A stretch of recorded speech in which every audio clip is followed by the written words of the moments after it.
好，那我们今天要教的是小儿按摩。那小儿按摩呢，主要我们要讲，今天主要讲的主题是咳喘。好，那小朋友如果咳喘的时候，我们可以怎么按摩？第一个你会看到，像这样小孩根本就坐不落，坐没有，你请他趴着的时候，他就可能会爬起来，来趴啊、哦，他并不一定会趴，所以呢，我们可以用很多方法啊、哦。这老经验没有？我们可以抱着他。然后跟他玩，在他的背后这个大椎穴这里按压，然后做旋转，用指腹，然后尽量不要让他有排斥感，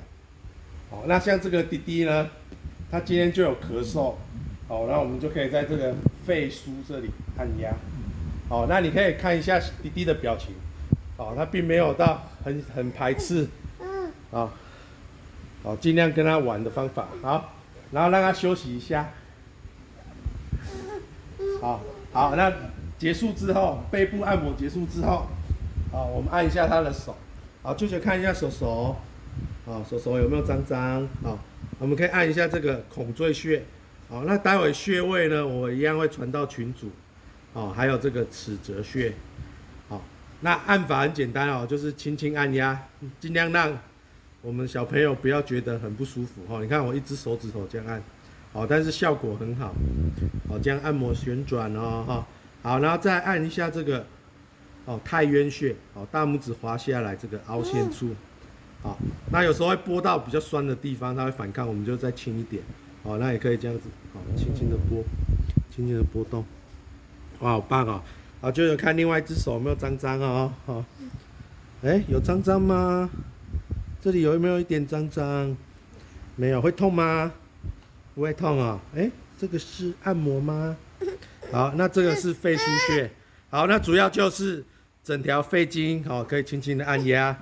那小朋友会排斥很正常然后第二个就是按摩这个孔椎穴，还有肺腧穴好，这样就可以了那你可以交叉使用就是再跟他玩一下边玩的过程中在背后这里揉按。如果他很排斥的时候，再跟他玩一下游戏，剪刀石头布，你会吗？你不会了，忘记了呀。好，然后我们背后再按摩一下。如果他不会排斥的话，在这里搓一搓，再搓一搓那像我刚刚有抹一点凡士林背后搓一搓，然后手再搓一搓，那小朋友会反抗是很正常除非他常常被按摩，好了吗？